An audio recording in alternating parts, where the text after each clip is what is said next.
મંગલ કરિયો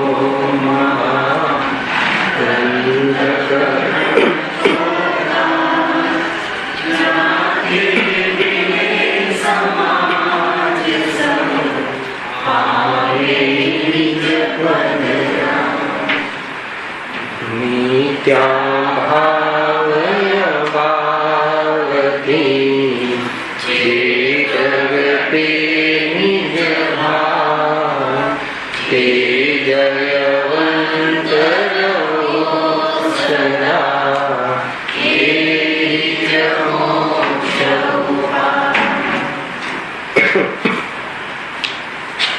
આ શ્રી મોક્ષ માર્ગ પ્રકાશક ગ્રંથ છે.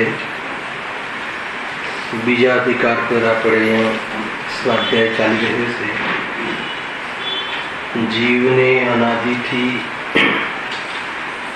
કર્મ રોગ થયો છે. કર્મ બંધન રૂપી રોગ જીવને થયો છે. અર્થાત તો આત્મા આ જીવ એનું જે મૂળ કાર્ય છે જ્ઞાતા દ્રષ્ટા પણ એને ચૂકી જાય છે તો રાગ દ્વેષના નિમિત્તથી જીવને નવા નવા કર્મો બંધ થાય છે અને કર્મને લઈને એને સંયોગમાં અનેક પ્રકારની અવસ્થાઓ થતી હોય છે.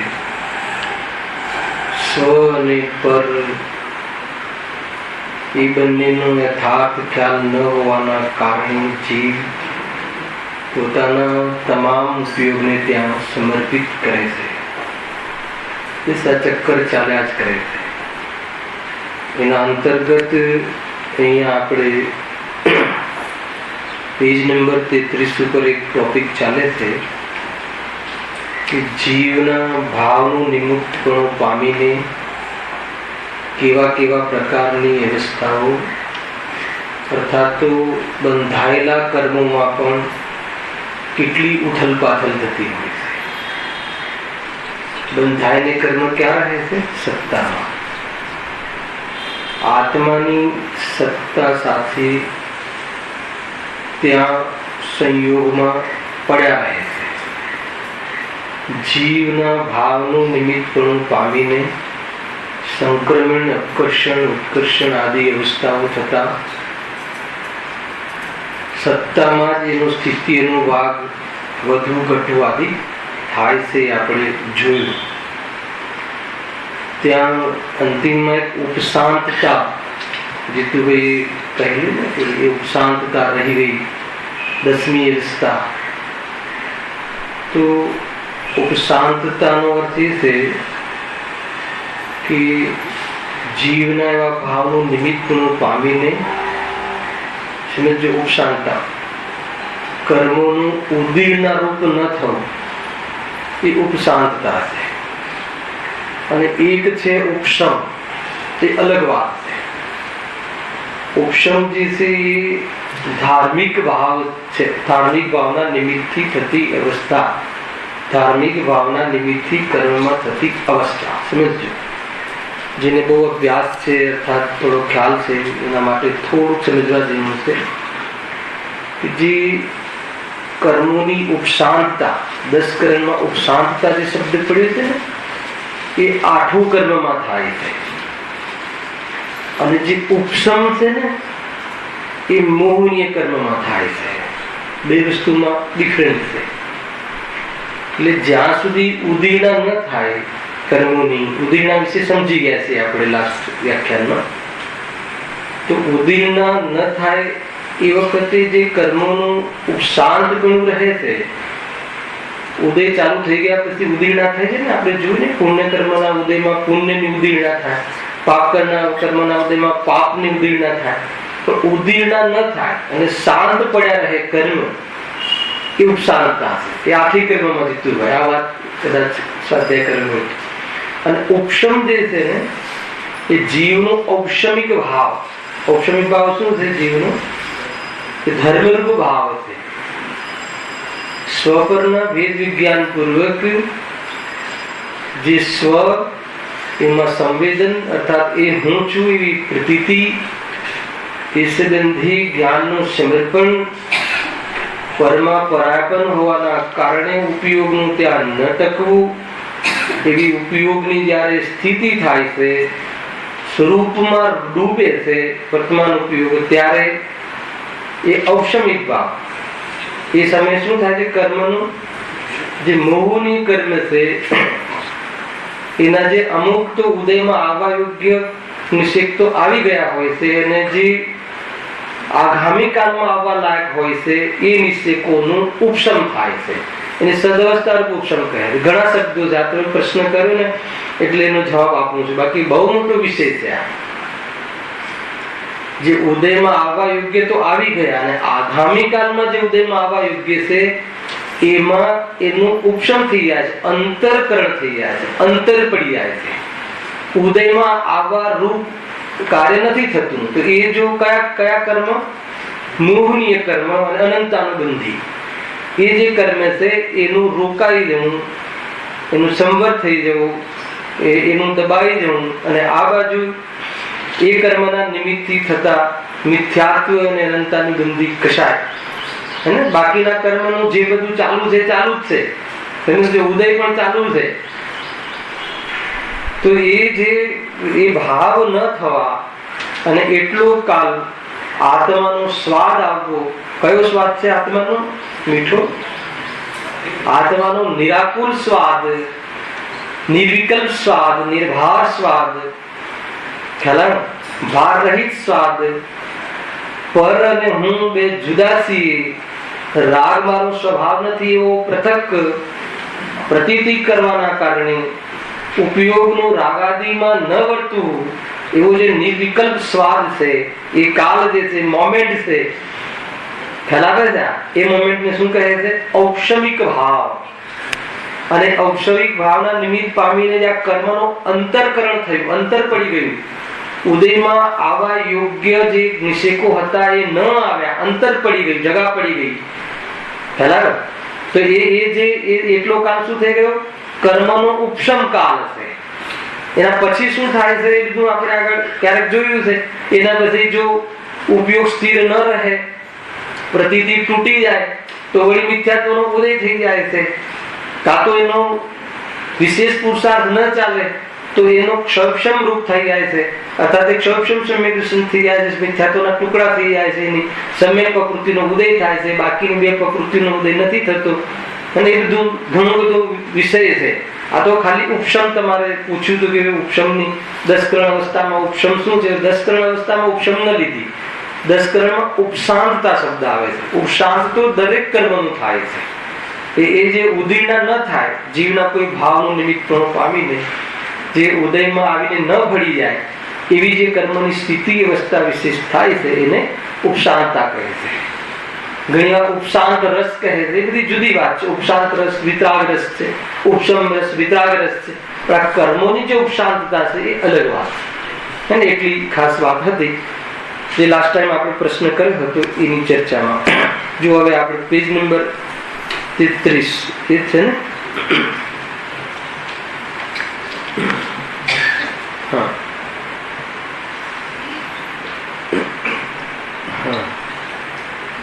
એમાં જે આકર્ષણ આદિ અવસ્થાઓની ચર્ચા પૂરી થઈ ગઈ છે. હવે શું કહે છે? જો વળી જ્યારે તે કર્મ પ્રકૃતિનો ઉદયકાળ આવે ત્યારે તે પ્રકૃતિઓના અનુભાગ અનુસાર સ્વયં કાર્ય બની જાય છે. પણ કર્મ તેના કાર્યને નિપજાવતું નથી. એનો ઉદયકાળ આવતા તે કાર્ય સ્વયં બની જાય છે. એટલો જ અહીં નિમિત્તિક સંબંધ જાણવો. આ કેમ લખવું પડ્યું? કે આગળ બહુ ચર્ચા નિમિત્તિકની થઈ ગઈ ને.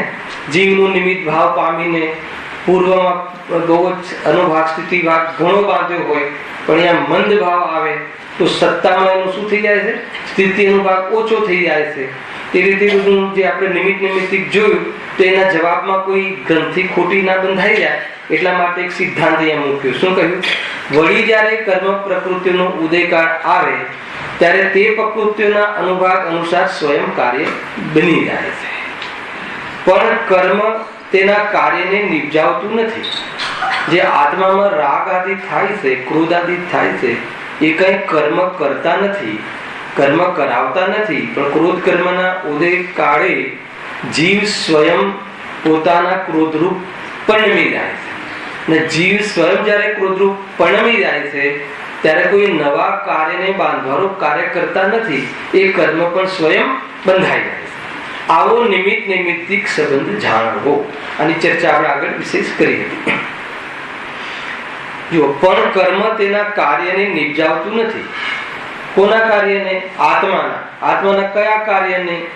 દુઃખી થવાના, કસાયની મનતામાં સુખના વેદનના, એ બધા કાર્ય કોઈ કર્મ કરાવતું નથી. સાતા વેદનીય કર્મના ઉદયમાં જીવને સાતાનો અનુભવ થાય છે એમ કથન આવે ને, તો કોઈ સાતા વેદનીય કર્મ એ સાતા રૂપ થવું આત્માનું, એ કોઈ કાર્ય નિપજાવતું નથી, સ્વયં સાતાનું વેદન કરે છે. આ કઈ સાતા?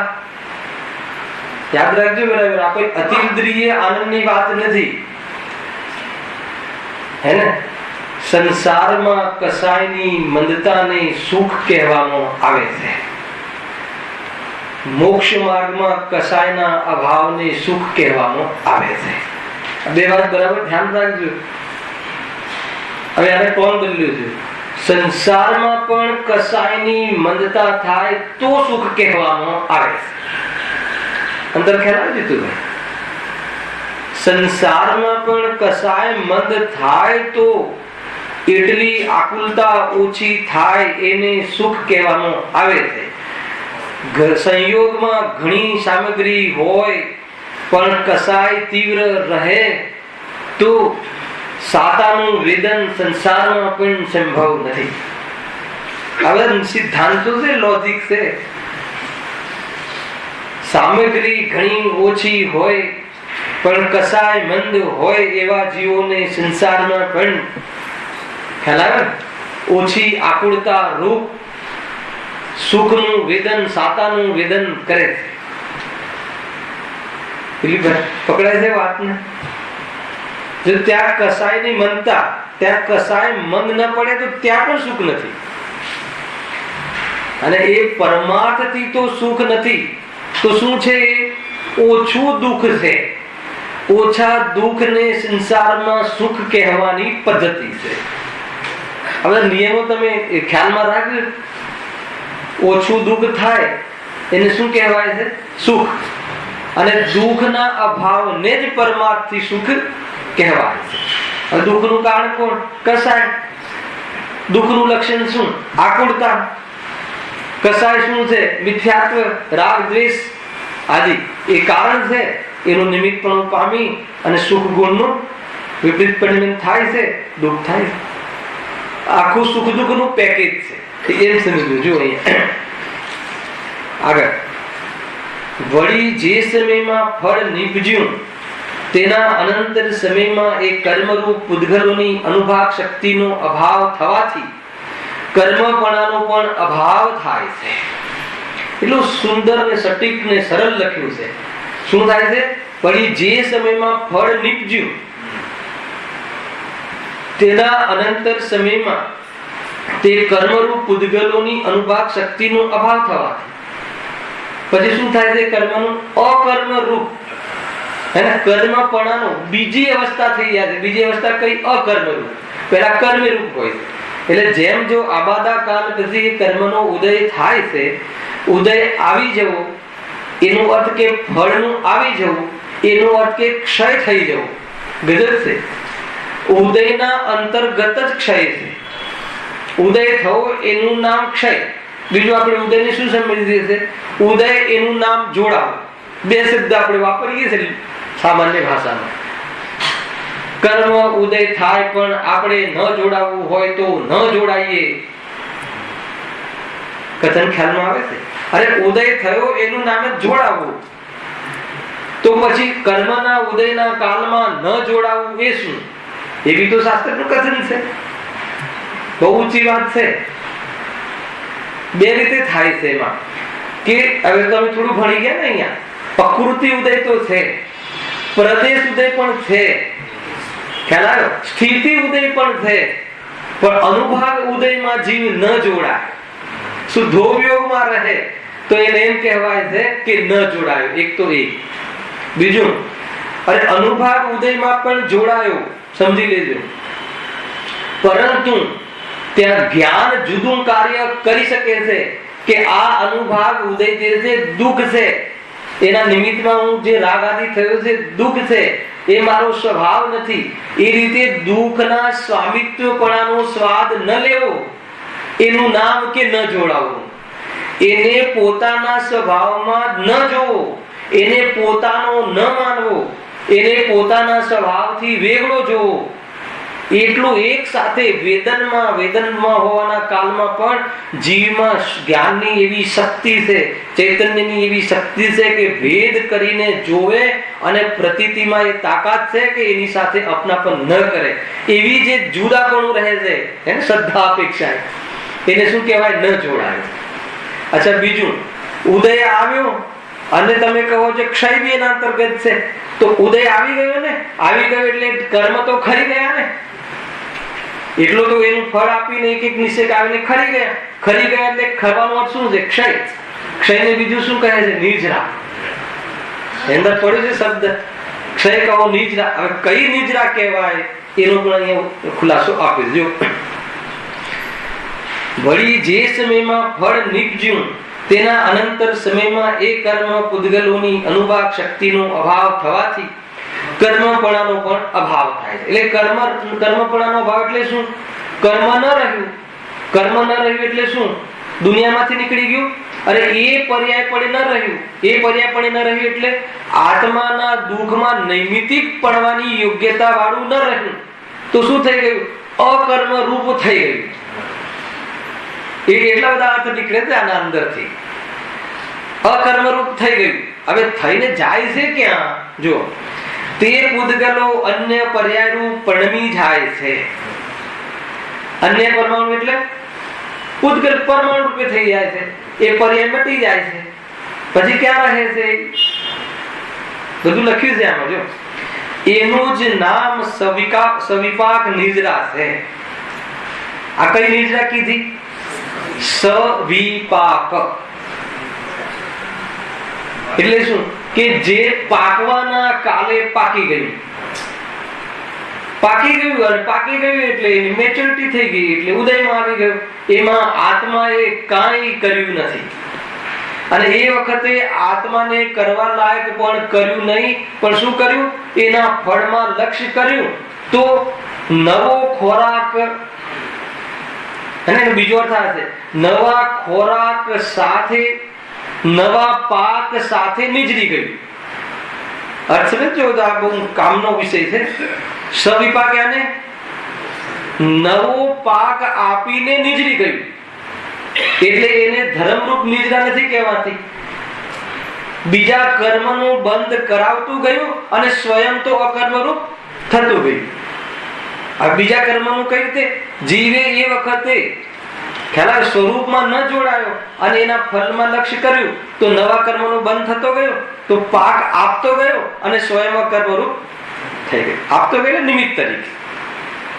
ખ્યાલ જૂના કર્મો નવા કર્મોમાં નિમિત્ત બન્યા કે ન બન્યા?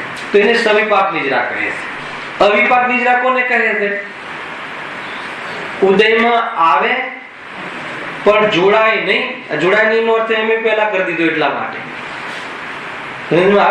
તો એ રીતે નવો પાક, અવિપાક, નવું ફળ આપ્યા વગર, એ ફળ તો આવી ગયું એટલે તો નિજરા છે, પણ નવું ફળ, નવા કર્મનો બંધ, નવા દર્શન મૂલ્ય કર્મનો બંધ ન થયો, અનંત સંસારનું કારણ રૂપ બંધ ન થયો, એને અવિપાક નિજરા કહે છે. એ ધર્મરૂપ નિજરા છે. એક તો સામાન્ય નિજરા, ખરી જવું. એક ધર્મરૂપ નિજરા, એક નિજરા તત્વ. એટલે નિજરા તત્વ નથી આ સવિપાક. અવિપાક એ નિજરા તત્વ છે. કઈ રીતે? નિજરા તત્વ કોને કહે છે? પુરાના કર્મોનું ખરી જવું, કર્મની ઓરથી અને આત્માની ઓરથી શુદ્ધિની વૃદ્ધિ થઈ. ખ્યાલમાં સંવર કોને કહે છે? શુદ્ધિની શરૂઆત થઈ ભાવની ઓરથી, જીવની ઓરથી, અને કર્મની ઓરથી કર્મનું આવતું બંધ થઈ જવું, આશ્રવનું રોકાઈ જવું, આવવું રોકાઈ જવું, નવું રોકાઈ જવું. એ શું થયું? આશ્રવ સંવર, દ્રવ્ય સંવર, અને જીવમાં શુદ્ધિની શરૂઆત થઈ ગઈ, પછી શુદ્ધિની વૃદ્ધિ થવી એ નિર્જરા, અને શુદ્ધિની પૂર્ણતા થઈ જવી એ મોક્ષ જીવની ઓરથી. અને કર્મની ઓરથી જૂના કર્મો છે એનું ફળ આપ્યા વગર નીકળી જવું. આ શબ્દનું શું અર્થ? ઉદયમાં આવ્યો એ તો ફળ છે, ફળ આપ્યા વગર એટલે આ ઉદયમાં આવ્યો એનો અનુભવ ઉદયમાં જીવ ન જોડાયો એટલે જે નવો બંધ હતો એ ન થયો. એનો અર્થ કે જૂના કર્મો આવીને પેટ ખાલી કરતા ગયા, એનો જે કોટા હતો ને એ ભરાતો ન રહ્યો, ખાલી કરતા ગયા. એ અવિપાક નિજરા છે. એક સકામ નિજરા અને એક અકામ નિજરા એ પણ છે ને. એ અકામ નિજરા શું છે? મોક્ષ માર્ગમાં જે નિજરાની કોઈ કિંમત નથી એને અકામ નિજરા કહે. હેલા કે જીવ ઘણી વખત બહારની પરિસ્થિતિઓને શોક કર્યા વગર સહન કરે છે. આ લખ્યું શાસ્ત્રમાં. શોક કર્યા વગર એટલે આત્માના આશ્રયથી નહીં, દુઃખી થયા વગર સ્વીકાર કરી લે છે. શું કરે? એમ જ છે, નથી માનતું, જવા દો ને એમ. એ રીતના જે મંદ કસાયનો ભાવ છે ને એનું નિમિત્ત પામીને જે નિજરા થાય છે પુરુષાર્થ વગર. કામ એટલે પુરુષાર્થ અને કામ એટલે કામની, અકામ એટલે નકામી. બે અર્થના અર્થ નીકળી શકે છે. એક કામનો અર્થ થાય છે પુરુષાર્થ, એટલે આત્માના પુરુષાર્થ. અરે એક દ્રવ્ય બીજા દ્રવ્યનું કરી જ શકે નહીં. શરીર અને આત્મા જુદા છે, અડતા જ નથી, હે ને? તો એ વ્યક્તિ મારા આત્માને નુકસાન પહોંચાડે કે શરીરમાં કઈ કરે એ વાત, હે ને, મારી ખોટી માન્યતા રૂપ હતી એ માન્યતા પર હું નીકળી ગઈ અને સ્વરૂપમાં રમે, અને જે નિજરા જાય સકામ નિજરા થઈ ગઈ, શુદ્ધોપયોગ પૂર્વક પુરુષાર્થ થયો ને. અને અકામમાં શું? કસાયની મનતા રૂપ. કસાયની મનતા રૂપ કે શું કરે? કઈ દુઃખી થવાની જરૂર નથી, એનો સ્વભાવ જ એવો પડ્યો છે, સહન કરે. આકુળતા ઓછી આકુળતામાં સહન કરે તો એ વખતે નિજરા થાય ને. આ થાય ને, પણ કયો પાક લઈ આવે છે? પુણ્યનો પાક, કસાયની મનતા. તો એવી જાતિની નિજરા મોક્ષ માર્ગમાં એની કોઈ કિંમત નથી. ખ્યાલ આવે? તો અહીંયા તો વાત શું ચાલે છે કે જે પૂતગલો અન્ય પર્યારૂપ પરિણમી જાય છે એનું નામ વિપાક નિર્જરા છે. નિર્જરા કહો, ક્ષય કહો, એક જ વાત છે. આ ઉદયમાં ગર્વિત છે. ક્ષય જે અવસ્થા થાય છે ને ઉદયમાં, ઉદય કહો કે ક્ષય થઈ ગયો, ફળ આવી ગયું, પછી નિર્જરી ગયા. નિર્જરી ગયા શું અર્થ કર્યો? જે એની પર્યાય હતી કર્મરૂપ, એની અકર્મરૂપ પર્યાય અર્થાત બીજી પર્યાય થઈ જાય છે, એને નિર્જરા કહે છે. હવે એક આખી નિર્જરાનું અહીંયા આપણે સામાન્ય એનું ભાવ બતાવી દીધું. કર્મનું ખરી જવું એ દ્રવ્ય નિર્જરા. મોહ રાગ દ્વેષ રૂપ પરિણામ ન થવા એ નાસ્તિથી ભાવની નિર્જરા. અને અંદરમાં સ્વરૂપમાં સુખની ઉત્પત્તિ થવી, શુદ્ધિની વૃદ્ધિ થવી એ અસ્થિથી નિર્જરા. ગુરુદેવા 3 પ્રકારે ચર્ચા નિર્જરાની કરે છે અને એના અંતર્ગત આ 4 ભેદો સમાયેલા છે. જે રીતે જે આપણે એંગલ બતાવ્યા એ કોઈને ખ્યાલ ના આવે તો ફરીથી પૂછજો, આપણે કાલે ફરીથી એની ચર્ચા કરી. વિષય અહીંયા નિર્જરાનો નથી, નિર્જરા ભેદોનો નથી, પણ આ પોઈન્ટ આવે ને એટલે સામાન્ય તમને અહીંયા ધ્યાન કરાવ્યું. ખાલી કે અહીંયા સવિપાક નિર્જરા છે, મારે તમને શું સમજાવું? તમને અવિપાકનું સકામનું કશું ખ્યાલ ના હોય તો સવિપાક નિર્જરા એટલે શું? ખરી ગયું, બસ. એનો ઉદય આવ્યો, પાક આવ્યો, ઉદય પાકી ગયા, મેચ્યોરિટી થઈ ગઈ. તો મેચ્યોરિટી થાય તો આબાદા કાળ છોડીને એક એક ખરે છે. કોને? જ્ઞાનીને કે અજ્ઞાનીને? કોને? શું ભાઈ? બંને. બહુ સરસ. આ જ્ઞાની અજ્ઞાની બંનેને આવી નિજરા થાય છે. ખ્યાલ આવે કે નહીં? અને અવિપાક નિજરા કોને થાય છે? માત્ર જ્ઞાનીને. સકામ નિજરા કોને થાય છે? માત્ર જ્ઞાનીને. અકામ નિજરા કોને થાય છે? બંને. જ્ઞાનીને પણ એવી મનતા આવી શકે છે, પણ એ નિજરાઓને નિજરા તત્વ કે નિજરા ધર્મ નથી કહેતા. પણ જે આત્માના આશ્રય જે નિજરા થાય છે એને ધર્મ કહે છે. નિજરા નામનો ધર્મ કહે છે. બાકી દરેકને નિજરા થાય છે. કૂતરા બિલાડાને પણ થાય છે. એમને જો નિર્જરતા ના હોય તો આ બધી પરિસ્થિતિઓ કેવી રીતે બદલાય છે ને નિમિત્તપણામાં. તો એ રીતે નિર્જા છે. એ નિર્જાની કોઈ કિંમત નથી. જો આગળ એ પ્રમાણે સમય સમય ઉદય થઈ કર્મો ખરી જાય છે આવે ને. ઉદયનો ભાવ શું નીકળ્યો? ખરવું. ખરવાને શું કહે છે? ક્ષય થવું. એક જ વાત છે. એટલે ઉદયના અંતર ગર્ભિત થઈ ગયો ને ક્ષય. પણ ક્ષયમાં પણ કેટલા ભેદ કર્યા? આત્માના અવલંબને ક્ષય થાય તો નિર્વાણ કહેવાય, અને આત્માના અવલંબન વગર જો ક્ષય થાય તો એને શું કહેવાય? માત્ર ખરું કહેવાય, પણ નવો પાક તો આપતો જાય છે. તો કહો તમે કહો કે કેવલ જ્ઞાનીને પણ મુનિરાજોને પણ કર્મનો ક્ષય થાય છે. એ જે ક્ષય થાય છે એ ક્ષય કયો થાય છે? ધર્મરૂપ ક્ષય. અને અજ્ઞાનીને જે ક્ષય થાય છે એ કયો થાય છે? અધર્મરૂપ. એ તો એક પ્રકારથી ઉદય આવે છે બાંધ્યા છે પ્રમાણે અને ક્ષય થાય છે. એ ક્ષયની કોઈ કિંમત નથી, પણ ક્ષય તો એને પણ થાય છે. કેમ થાય છે? આગળ ભણી ગયા. સ્થિતિ અને અનુભાગ બંધ પડ્યા હતા ને કસાયના નિમિત્તનું. જેટલી સ્થિતિ બાંધી હોય અને જે કોટીનો અનુભાગ બંધ કર્યો હોય, જે સ્તરનો જે પાવરનો, એ પ્રમાણે ઉદયમાં આવે ને ખરી જાય છે.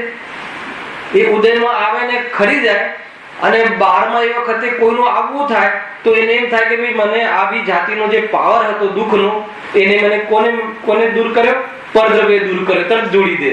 અરે એ તો એ કર્મનો અનુભાગ જ એટલો હતો. હાલાકે નહીં અઘાતી ઘાતી બધામાં ભાઈ એને એ પાવર જ એટલો હતો કે તમારે એટલી પ્રતિકૂળતા એટલી આવવાની હતી.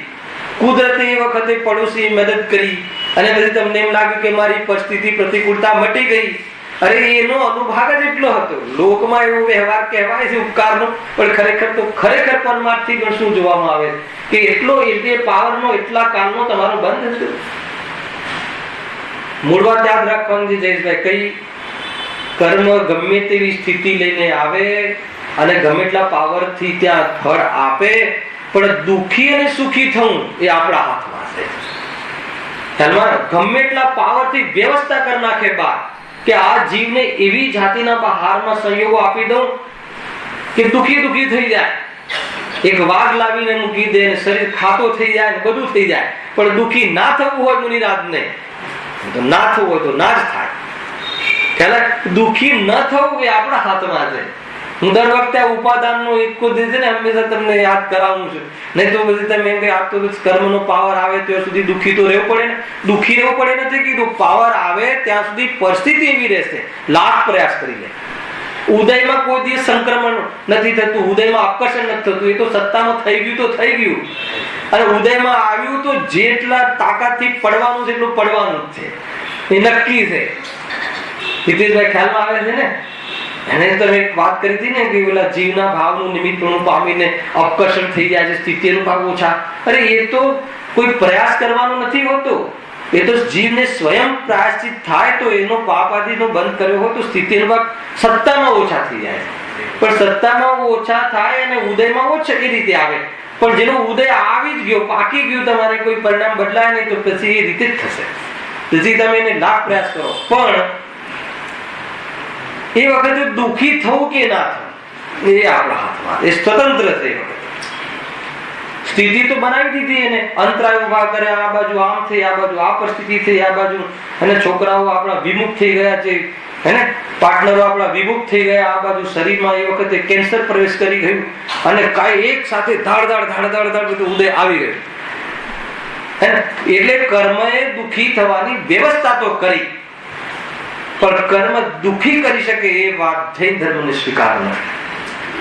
ગજબનો જે પોઈન્ટ ગુરુદેવે ત્યાંથી આપણે અલગ ઉકેલ બતાવ્યો ને, આપણે નવીનભાઈ એને દુઃખ સમજતા હતા. આ વાત બદલાઈ ગઈ આખી. એ વખતે દુઃખી ના થવું હોય તો ભેદ જ્ઞાન અને કર્મ પરમાણુ અને એના યોગથી આ શરીર એ સ્વતંત્ર પૂદગલ એનું એ રીતે પરિણમન થવું, સડવારૂપ એની સુંદર પર્યાય અને એ સંબંધી જ્ઞાન તારા આત્મામાં થવું, એ જ્ઞાનની પર્યાય તું જ્ઞાન પરિણમન તું એ તું એમ જો બંનેના સંબંધો વિશે રહસ્ય ખ્યાલ આવી જાય કે કોઈ સંબંધ સિદ્ધ થતો તો પડોશીમાં થયું તો થયું, પડોશીમાં મારામાં ક્યાં થયું, એ જાતિનો સ્વાદ જીવી એ સમયમાં લઈ શકે છે. ગજબનો આ પાઠ છે ભાઈ. હવે ગિરીશભાઈ, એ સિવાય ઉપાય નથી. ડોક્ટરોને બતાવીને એ હૃદયો બધા બદલીને સુખી થઈ જવાય એ વાતમાં દમ નથી. કરે તો છે એ પછી એનો જવાબ આપીશું છે આગળ. અરે જ્ઞાની પણ કરે તો છે. હવે સમજમાં આવે? ઘણી બધી વાતો છે ભાઈ. એ તો એ શરીર સંબંધી રાગ આવ્યો છે, પરંતુ એનાથી સુખી થઈ જવાશે વાત નથી. તો રાગના કાર્ય છે એમ સમજી અને ઉદાસ રહે છે. અને અજ્ઞાની કેમ ના થાય? તમે બરાબર ન કર્યું ત્યાં સુધી પહોંચી જશે. તમારાથી જ અંદરમાં કેચી રહી ગઈ હતી, બીજાને ના રહી, તમારામાં જ કેમ રહી ગઈ? વિચાર તો કરો.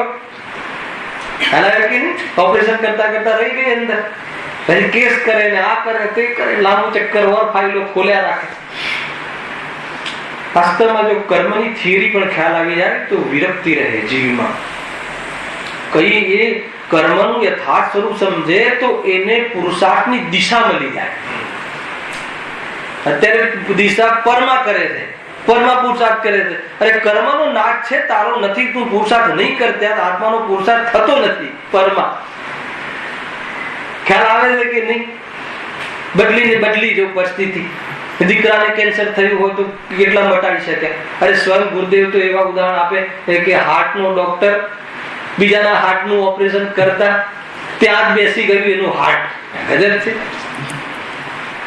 ઉદાહરણ કેવા આપે છે જો. તો શું કરવું? તત્વ ધ્યાન. આત્માને હાર્ટ હોતું નથી. હવે આભારી છે જબરજસ્ત વૈરાગ્યમય ગાથા 202. ખ્યાલ આવ્યો? એ આ શરીરની જનની આત્માની માતા હોતી નથી, અને એ શરીરની જનની પણ તું વ્યવહારથી કહેવાય છે. તું પણ આત્મા છે, તું પણ એને પેદા કરી શકતો નથી. એટલે હે માતા, હું તો આ જંગલ ચાલ્યો, તું પણ ચલ. એનું નામ વિદાય, આજ્ઞા. એ પૂછવા માટે પૂછતા નથી. પૂછવા માટે ના પાડે તો રહી જશે એમ નહીં. જતા આ પણ બતાવી દે કે 2-4 જણા આવી જાય જંગલમાં તો ઓર સારું. હવે ગાથા આવવા વાળી છે તમારી, કાલે સ્ટાર્ટ થશે ને. કાલે ગજબની વૈરાગ્ય મને ગુરુદેવ એટલા ખીલે છે એ ગાથામાં તો ગજબ. હે ને અમારે તો સાથે થઈ ગયું. ત્યાં પ્રવચન પરિણામ ઘણા થઈ ગયા. 202 ગાથા આવશે. બંધુ મિત્ર છે ને એ આવે છે. જો વૈરાગ્ય તો આવવું જોઈએ ભાઈ. ઘડી વૈરાગ્ય એ તો આનંદનું આમંત્રણ છે. સારી દુનિયાથી ઉદાસ રહેવાનો ભાવ એને ત્યાં પરમાત્મા પણાનું આમંત્રણ છે. અને સારી દુનિયામાં જીવ ગયો, જીવ લાગ્યો તો કેવી રીતે ત્યાં ઉપજે છે એ તો કર્મના ફલમાં જોઈ લીધે. ગજબની વસ્તુ છે ભાઈ. જો હા કેટલે આવે. હા, તે પૂતગલો અન્ય પર્યાય રૂપ પરિણમી જાય છે. એનું જ નામ સવિપાક નિજરા છે. બરાબર છે. એ પ્રમાણે સમય ઉદય થઈ કર્મ ખરી જાય છે. કર્મ પણ નાશ પામતા તે પરમાણુ તે જ સ્કંદમાં રહો વા જુદા થઈ જાઓ, એનું કાંઈ પ્રયોજન નથી. આ શું? સ્કંદમાં પડ્યો રહે તો પડ્યો રહે. ખ્યાલ આવ્યો? આનું ઉદાહરણ બતાવું તમને. સત્તા ખેંચી લઈએ કોઈ નેતા પાસેથી, હે ને, ભ્રષ્ટાચાર બૂમ કરે તો ઉપરથી ઓર્ડર આવે વડાપ્રધાનનો, ખાતું છોડી દો. પછી પક્ષમાં ભલે રહે તો રહે, પણ સત્તા વગરનો થઈ ગયો ને. આ સત્તા વગરનો થઈ ગયો એનો શું મતલબ, મહત્વ? સત્તા વગરના પ્રધાનની શું કિંમત હોય કિંમત કઈ? ભલે પક્ષમાં રહે પણ સત્તા ગઈ. એ રીતે જેનું ફળ આવી ગયું તો ભલે આત્માની સાથે કદાચિત રહે અથવા ન પણ રહે, અથવા ત્યાં પડ્યો રહે ક્ષેત્રમાં, બની શકે પાછી સત્તા મળી જાય. મળી જાય કે ના મળી જાય? મળી જાય. એને કાંઈ પ્રોબ્લેમ નથી. એ તો એને જ્યાં સત્તા મળે ત્યાં જતું રહે કર્મનું. તો બીજાને ત્યાં મળે તો બીજાને ત્યાં જતું રહે. આ તો બદલાતી સીટો છે ને, એમ અહીંયા પણ સંભાવ છે. વળી પાછી એની સત્તા, વળી પાછું તમારે રસ હોય એને સત્તામાં લેવાનો તો સંભવ છે, ફરીથી કર્મરૂપ થઈને જોડાઈ જાય. સમજ આવે છે? આપણે ન લેવું, બધું આપણા હાથમાં છે. ઉપાદાનની કિંમત છે. ઉપાદાન અને નિમિત્ત બંને એક સાથે એટલે હોય છે, પણ બંને સ્વતંત્ર છે. ગજબ છે. આગળ ફરી વિશેષમાં ફરી સમજાવે. વિશેષમાં અહીં એટલું જાણવું કે સંસારી જીવને સમય સમય અનંત પરમાણુ બંધાય છે. બરાબર? સંસારી જીવની મુખ્યતાથી કહ્યું ત્યાં એક સમયમાં બાંધેલા પરમાણુઓ આબાદાકાળ છોડી પોતાની સ્થિતિના જેટલા સમય હોય તે સર્વમાં ક્રમથી ઉદય આવે છે. જો આવે ઉદય, સત્તા અને બંધ, એ ત્રણ મુખ્ય સમજાઈ રહ્યા છે પંડિતજી અહીંયા, કે કર્મની અવસ્થાઓ કેવી થાય. એક તો શું કહ્યું? સમય સમય અનંત પરમાણુ બંધાઈ રહ્યા છે.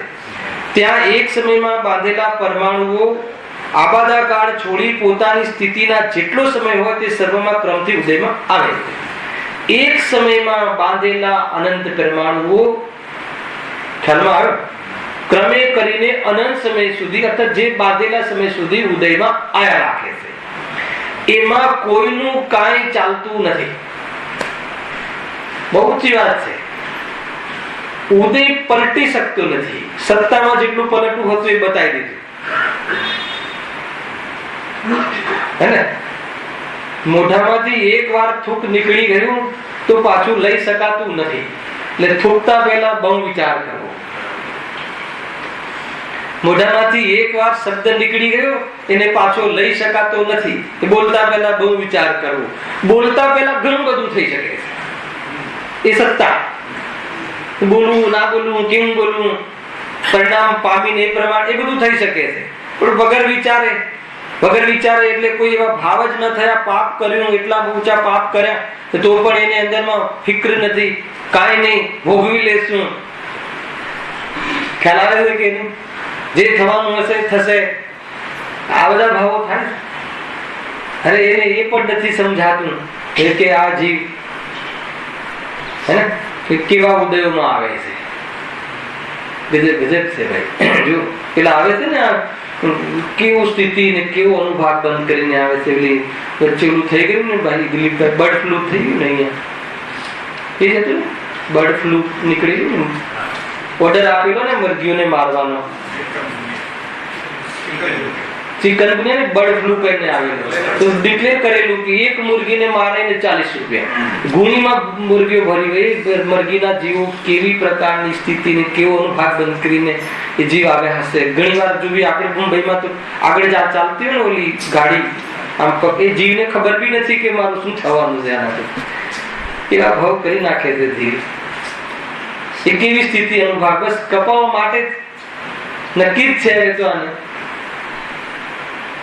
એવા ભાવ આપણે પણ કર્યા છે. આ અવસર જો ચૂકી ગયા તો એવા ભાવ કરતા રહેશું. બે વાત સમજવા જેવી છે.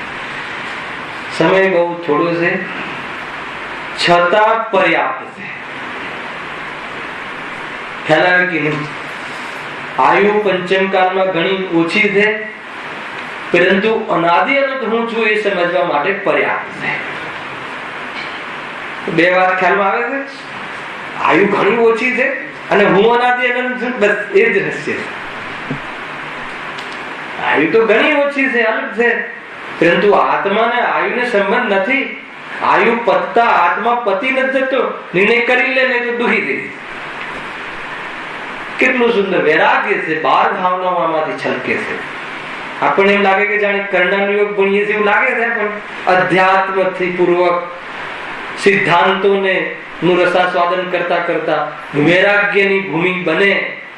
ચારે અનુયોગ એક સાથે અસર કરી રહ્યા છે કે નહીં? બસ મોક્ષ માર્ગની આ વિશેષતા છે. મોક્ષ માર્ગ પ્રકાશકની આ ગ્રંથની ચારે અનુયોગનું મિશ્રણ છે. અધ્યાત્મ ચૂકતા નથી, સિદ્ધાંત ખંડન થાય નહીં, અને વૈરાગ્ય ભૂમિ બને ન બને બને નહીં. એ બધું એક સાથે એવી જાતિની આ પરિરૂપણા છે પંડિતજીની. સિદ્ધાંત પણ ખ્યાલ આવે છે ને, અને એવું પણ થાય છે કે નહીં, બસ જીવનમાં હવે તો આવા ભાવ કરવા પડે, એવું પરિણામ કરવું જ ના જોઈએ, એ પરિણામ કરવાને લાયક જ નથી આત્મા, એ આપણે લાયક નથી એ પરિણામ. બસ એટલો રસ આવી જાય તો એ પરિણામ પછી કેવી રસ લઈને આવે છે, કેવા મરેલા આવે છે, તમને ખ્યાલ આવી જશે. જયારે એ પરિણામોનું પ્રયોજન ભાષિત નહીં થાય તો એમ નથી કે તો નહીં આવે, પણ એવા ઉદાસ થઈને આવશે કે તમારા પુરુષાર્થને એમાં અસર નહીં કરે. બહુ મોટો લાભ છે આ. સ્થિતિ અનુભાગ ઓછો થઈ જાય તો એવા ઉદયમાં આવે કે જાણે આપણને ઉદય આવી જાય તો બી એમાં આપણે જોડાવાળું પરિણામ જ ના આવે, એવી જાતેના કાર્ય થાય. તત્વનું ચિંતન ને કર્મની યથાર્થ કર્મબદ્ધ ને ક્રમબદ્ધ ને બધી વ્યવસ્થા ને આ ને તે બધું આપણને સિદ્ધાંત નિમિત્ત ઉપાદાન ષટકારક પર્યાયની ક્ષણિક ઉપાદાન શું છે ને ત્રિકાલી ઉપાદાન શું છે ને બધું પાંચ સમવાય શું છે યથાર્થ આમ ખ્યાલ આવે તો આપણી ભૂમિ એટલી સુંદર સ્વચ્છ થવાની તૈયારી વાળી રહે કે ક્યાંય હસ્તક્ષેપ કરવાનો જાણે ભાવ જ ન આવે, એવી જાતિનું જીવન થઈ જાય. આ બધા જૈન સિદ્ધાંતો છે. આત્માના સ્વરૂપને પોકારીને પ્રગટ કરે છે કે આત્મા ત્રિકાળ શુદ્ધ છે અને પોતાનું કાર્ય કરવા માટે સક્ષમ છે, અને એક સમયની પર્યાયના સ્વતંત્ર કાળમાં થાય છે. તું અભિમાન છોડી દે, હૃદય માથું મારવાનું છોડી દે, બસ માથું મારવાનું છોડી દેવું એ જ સંસારનો નાશ છે. સમજમાં આવે છે ને? પહેલેથી લઈને છેલ્લે સુધી રજનીભાઈ પકડાય છે, આનંદ આવે છે. આપણું તો બલી હોનહાર છે એવો લાભ નક્કી વાત છે એમ છે. જો ગજબની વસ્તુ છે. જો અહીંયા ત્યાં એક સમયમાં બાંધેલા પરમાણુ આબાદાકાળ છોડી પોતાની સ્થિતિમાં જેટલા સમય હોય તે સર્વમાં ક્રમથી ઉદયમાં આવે છે. આ પરિસ્થિતિ બતાવે છે કે ઉદય જીવને હર સમયે સંસારી જીવને અનંત પરમાણુનો બંધ થાય છે. કોને? સંસારીને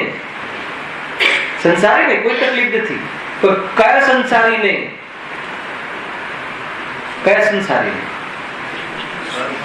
બધા જ સંસારીને, અરિહંત ભગવાનને પણ. શું વાત કરું છું? હા, પછી બોલી નહીં ભૂલી જવાનું. એમને ત્યાં કયો બંધ છે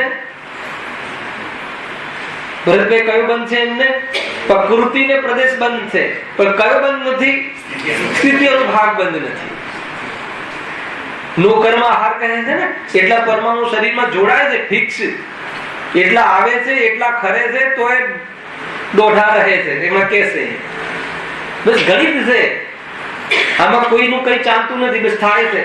એનાથી ભેદ જ્ઞાન કરવું એ આપણા હાથમાં છે, અને આત્મામાં અભેદ રૂપે અનુભવ કરવો અને પછી શરીર આદિ ન મળવું એવા અવસરોને લાવવા એ આપણા હાથમાં છે. અનંત પરમાણુ આવે છે. અરિહંત પરમાત્મા સિદ્ધ છે કે સંસારી છે? મુક્ત છે કે સંસારી છે? કર્મની થિયરી ચાલે છે ને, ત્યારે એને સંસારી કહેવામાં આવશે. અને જયારે અધ્યાત્મની ચાલશે ને ત્યારે સમ્યક દ્રષ્ટિને પણ સિદ્ધ કહેવામાં આવશે. એને બંધ જ નથી થતો, અલ્પ બંધને ગૌણ કરીને કહે છે, સમ્યક દ્રષ્ટિ બંધ થતું નથી.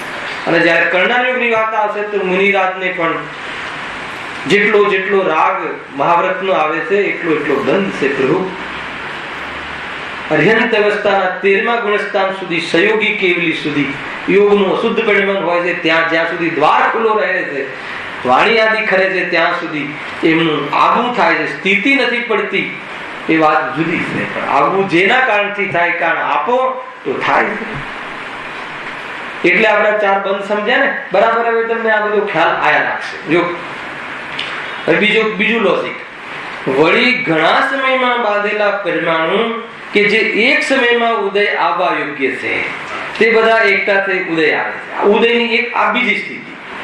એક તો એક સમયમાં બાંધ્યું, એક સમયમાં એટલે માનો કે અત્યારે મેં બાંધ્યું 1 લાખ વર્ષ ની સ્થિતિ પડી, એવી કસાઈ કરી, તેનો આબાદા કાળ પછી એ 1 લાખ વર્ષ સુધી ઉદયમાં એક કરીને આવ્યા કરશે. બરાબર છે? એટલો તો ખ્યાલ આવી ગયો. હવે અહીંયા શું કહે છે? અનેક કાળમાં બાંધેલા એક સમયમાં ઉદયમાં આવે છે. એ કઈ રીતે ભરતભાઈ ખ્યાલ આવે છે?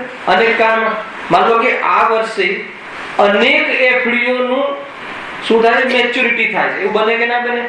4 વર્ષ પહેલા કરાવેલું નું આજે મેચ્યોરિટી, 3 વર્ષ પહેલા કરાવેલું આજે મેચ્યોરિટી, 10 વર્ષ પહેલા કરાવેલું આજે મેચ્યોરિટી. એવું બને છે કે નથી બનતું? આમાં પણ એવું બને. એ ઓલા બી પૂતગલ પરમાણુ છે, આ બી પૂતગલ પરમાણુ છે. ત્યાં બી જીવ કાંઈ નથી કરી શકતો, અહીંયા બી જીવ કાંઈ નથી કરી શકતો. ખ્યાલ આવે કે નહીં? ત્યાં તો કરી શકે છે. અહીંયા કર્મમાં કાંઈ નહીં. કર્મ તો મારા જ્ઞાનનો વિષય નથી બનતો ને, કેવલ જ્ઞાન ને અવધિ જ્ઞાન. પણ પેલું તો શું કર્યું મેચ્યોરિટીમાં? તમે શું કર્યું? 5 વર્ષે ડબલ થયામાં તમે કેટલો પુરુષાર્થ કર્યો જયેશભાઈ? રિલાયન્સ ના પાના તમારા ઘરમાં પડ્યા છે, એના 1000 ના 4000 થયા. તમે એમાં શું પુરુષાર્થ કર્યો? અચ્છા, એમાં પુરુષાર્થ છે કે નહીં? એમાં આત્માનો પુરુષાર્થ નથી, તે દ્રવ્યનો પુરુષાર્થ છે. દરેક દ્રવ્યને પોતપોતાનો પુરુષાર્થ છે કે નહીં? અચ્છા, આજે મારો વિષય આવવાનો આવ્યો છે ને, એટલે અત્યારથી એની સ્થાપના થતી રહે. શું કહે? પુરુષાર્થ લઈએ છીએ ને આપણે, ત્યાં સદિચ્છામાં ચાલે છે 9 થી 10. પુરુષાર્થની બહુ શ્રેષ્ઠ ચર્ચા પંડિતજી કરી 9મા અધિકારમાં. ખ્યાલ આવે છે કે નહીં? એમ જો હા, હિતેશભાઈ એમ થશે કે અમે સવારે બસ એથી તો આવી છે, પાછા રાત્રે ખ્યાલ આવે કે એટલે કહી દઈએ છીએ, થોડું હિંટ આપી દઈએ છીએ, થોડો લાભ થઈ જાય. વળી ઘણા સમયમાં બાંધેલા પરમાણુ કે જે એક સમયમાં ઉદયમાં આવવા યોગ્ય છે, તે બધા એકઠા થઈ ઉદયમાં આવે છે. કેટલું સરળતાથી. એવું હોય ને, 50 વર્ષ પહેલા બાંધેલા કે 100 વર્ષ પહેલા બાંધેલા, આજની સ્થિતિ પડી હોય એવા ઉદ્ગલ પરમાણુ કર્મ એક સાથે ઉદયમાં આવે છે. સમજમાં એમ તે સર્વ પરમાણુઓનો અનુભાગ મળતા જેટલો અનુભાગ થાય તેટલું ફળ તે કાર્બનિક છે. એક સાથે એક સર્ટિફિકેટ ના 1 લાખ, બીજાના 5 લાખ, એમ કરીને ટોટલ એક જ સમયમાં 10 લાખ આવી ગયા કે ના આવી ગયા? મજા આવે ને? એક સાથે આવે તો શું? એક સાથે કર્મનું ફળ એક સાથે ઉદયમાં આવે, ધાડ દઈને. ઉદીડા તો મેં તમને સમજાવી હતી. કોઈનો દોષ નહીં કાઢો કે આપણે બાંધેલા છે, બધા એક સાથે ઉદયમાં આવે છે.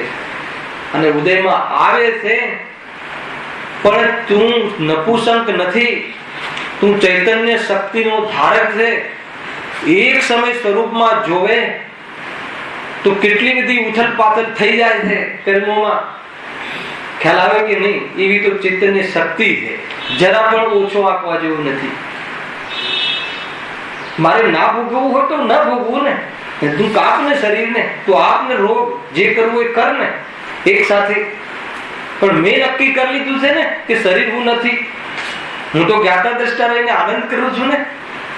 એ કેવું સ્વરૂપ છે? સરળ છે, થઈ શકે છે, આજ થઈ શકે છે, બીજું કાંઈ નથી થઈ શકે. બીજું બધું જે કાંઈ થઈ શકે છે ને કરીએ છે ને, એ એક પરમા પુરુષાર્થ રૂપી મિથ્યા પુરુષાર્થ છે, ઉલટો પુરુષાર્થ. એટલે તો મુનિરાજ નથી દેખાતા બધા.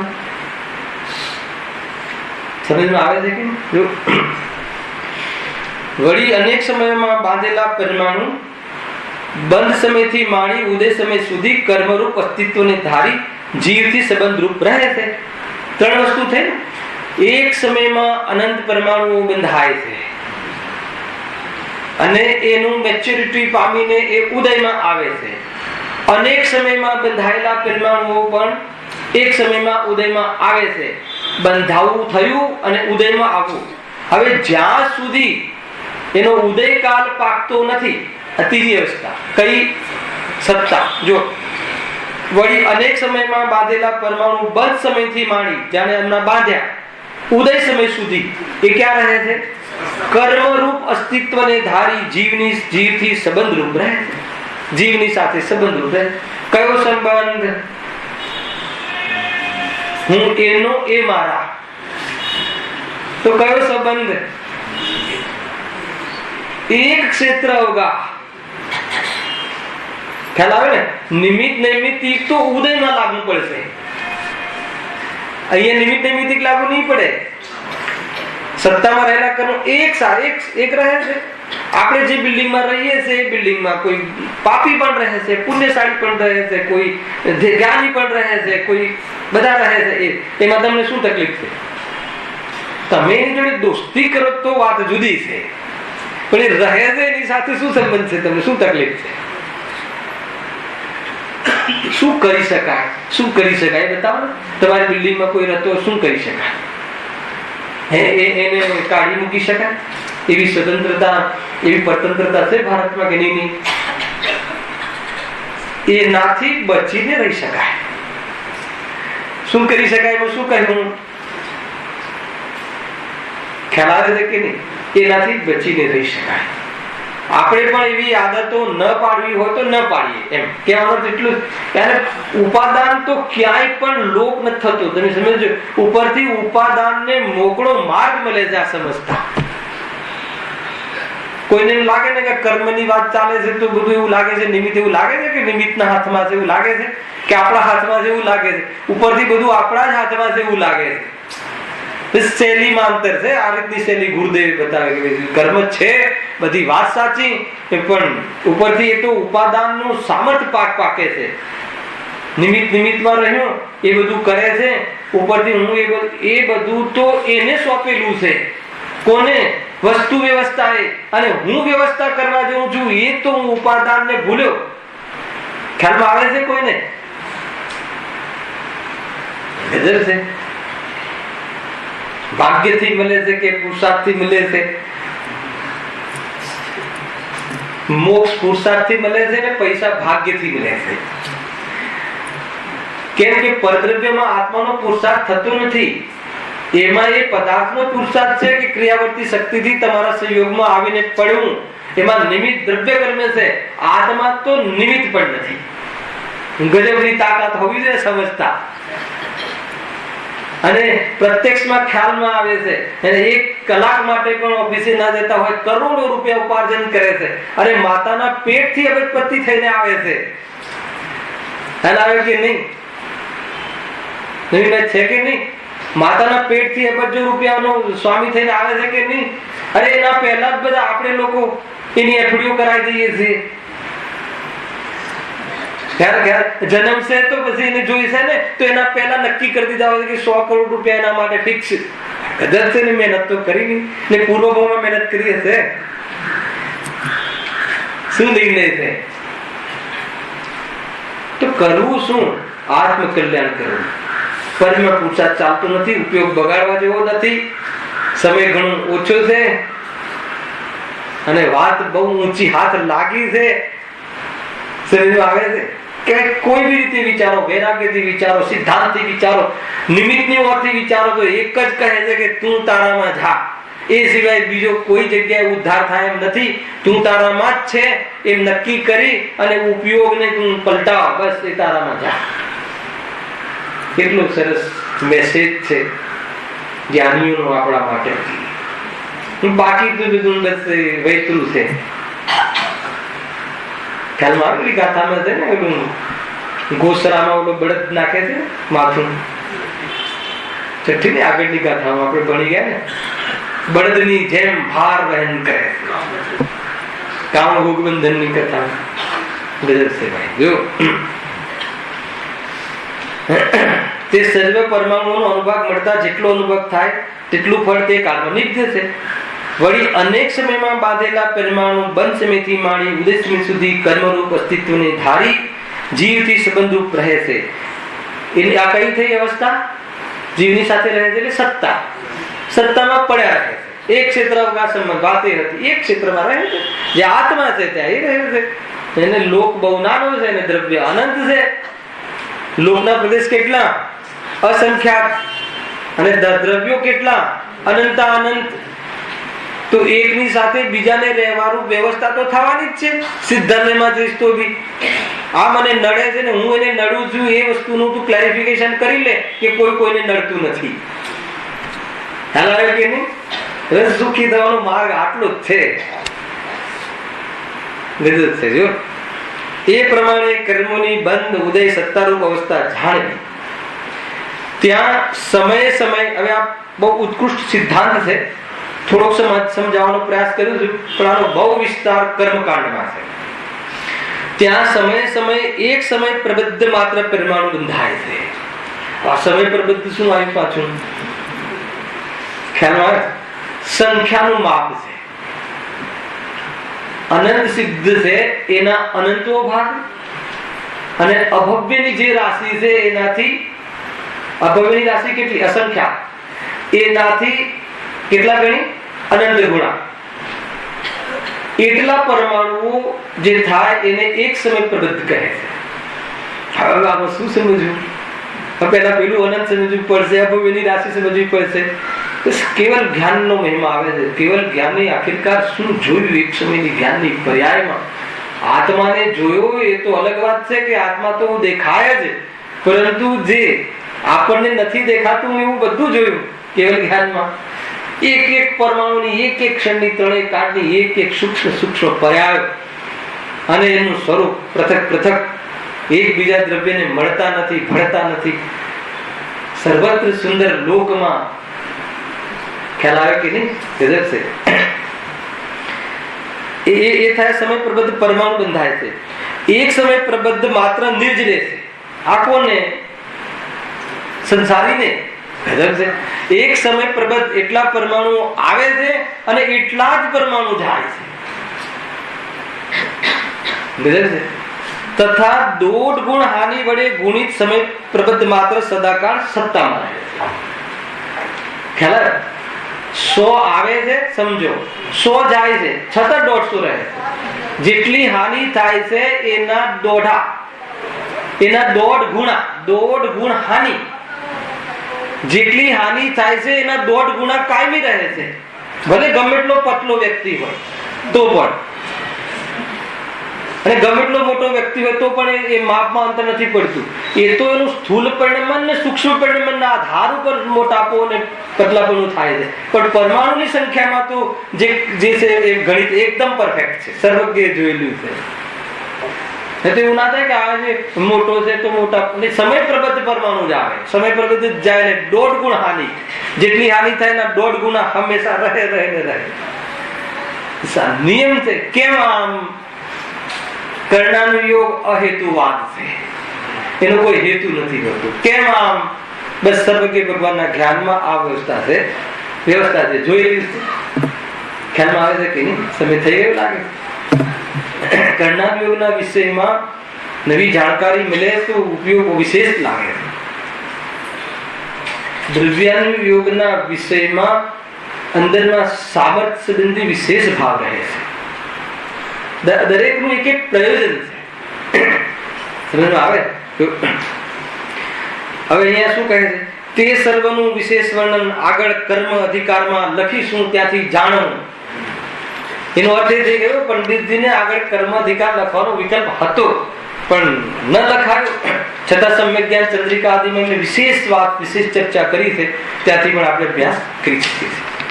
બાકી કામ સહેજાનંદી સ્વરૂપી હરિ